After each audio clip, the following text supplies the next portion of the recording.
কম্পমান হৈছে লখিমপুৰ ধেমাজিবাসী ৰাইজ। উক্ত ঘটনা সন্দৰ্ভত আজি চিচিবৰ্গত তীব্ৰ প্ৰতিক্ৰিয়া প্ৰকাশ কৰিছে ছাত্ৰ মুক্তি সংগ্ৰাম সমিতিৰ কেন্দ্ৰীয় সহকাৰী সাধাৰণ সম্পাদক ৰুদ্ৰ ভূঞাই।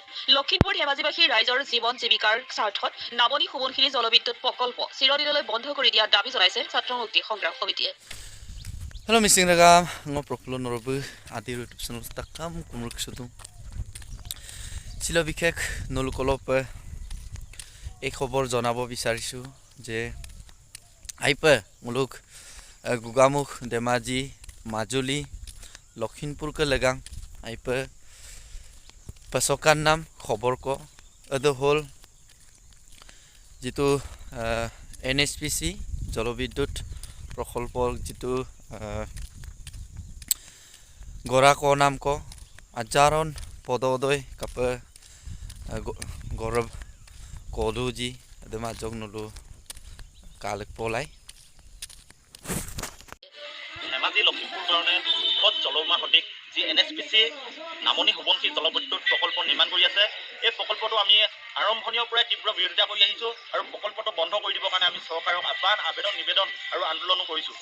কিন্তু এতিয়া দেখিবলৈ পোৱা গৈছে যে চৰকাৰে এই নদীবান্ধটো বনাবৰ কাৰণে উঠিবই লাগিছে আৰু এই নদীবান্ধটো এতিয়া এজাক বৰষুণৰ ফলতে যি ওপৰৰ টানেল এই টানেল ভাগি বৃহৎ সংখ্যক মাটি ভাগি আহি পাহাৰ খহি আহি তলত পৰে আৰু দেখিবলৈ পাইছে যে তাৰ যি নদীবান্ধ বনাই আছে নদীবান্ধৰ নামনি অংশত এতিয়া এক ভয়াৱহ আতংকময় পৰিৱেশ সংঘটিত হয়। যোৱা 3 দিন ধৰি অসমৰ লগতে চুবুৰীয়া ৰাজ্য অৰুণাচল প্ৰদেশত হোৱা নেৰানেপেৰা বৰষুণৰ ফলত গেৰুকামুখৰ সোৱণশিৰি প্ৰকল্পৰ বৃহৎ নদীবান্ধত ভয়ংকৰ ভূমিস্খলন সংঘটিত হয়।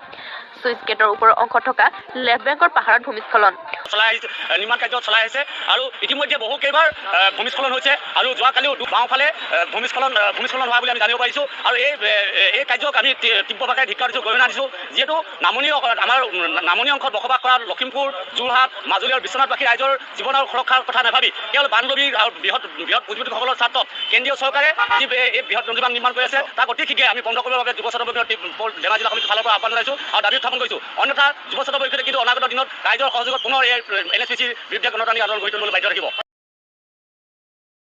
স্খলন হোৱাত আজি উত্তৰ লখিমপুৰত তীব্ৰ প্ৰতিক্ৰিয়া প্ৰকাশ কৰিছে সদৌ লখিমপুৰ জিলা ছাত্ৰ সংস্থাৰ সম্পাদক স্বৰাজ শংকৰ গগৈয়ে। বিশেষজ্ঞ সমিতিৰ মতামতক আওকাণ আৰু লখিমপুৰ ধেমাজি বিশ্বনাথ মাজুলী আদি ৰাইজৰ মতামতক উপেক্ষা কৰি নিজৰ দাম্ভিকতা আৰু ময়মতালিৰে নিৰ্মাণ কৰা NHPCৰ নামনি সোৱণশিৰি জলবিদ্যুৎ প্ৰকল্পৰ সুফল ভোগ কৰিব নামনিবাসীয়ে। আজি উত্তৰ লখিমপুৰত এই দাবী প্ৰকাশ কৰিলে সদৌ লখিমপুৰ জিলা ছাত্ৰ সংস্থাৰ সম্পাদক। ভয়ংকৰ ভূমিস্খলনৰ ঘটনা, ভয়ংকৰ ৰূপত খহিছে শিলৰ পাহাৰ, সংকটৰ দিশে নামনি সোৱণশিৰি জলবিদ্যুৎ প্ৰকল্প।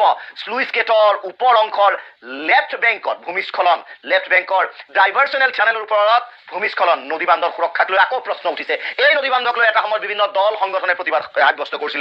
এই নদীবান্ধ হ'ব নালাগে বুলি এটা সময়ত বিজেপিয়ে নদীবান্ধৰ ওপৰত গৈ হুংকাৰ দিছিল। এই নদীবান্ধ হ'ব নালাগে বুলি বিজেপিৰ বৰ্তমানৰ প্ৰভাৱশালী নেতা, জ্যেষ্ঠ নেতা, কেন্দ্ৰীয় মন্ত্ৰী ৰাজনাথ সিঙে নামনি সোৱণশিৰি প্ৰকল্প কোনো দিনে হ'ব নোৱাৰে বুলি তেওঁলোকে কৈছিল। কিন্তু চৰকাৰত অহাৰ লগে লগে ডাঙৰ ওলোটাখৰ, কিয়নো উদ্বিগ্ন হৈছে এতিয়া নামনি অংশৰ বাসিন্দাসকল। ধাৰাসাৰ বৰষুণৰ ফলত হৈছে পাহাৰ।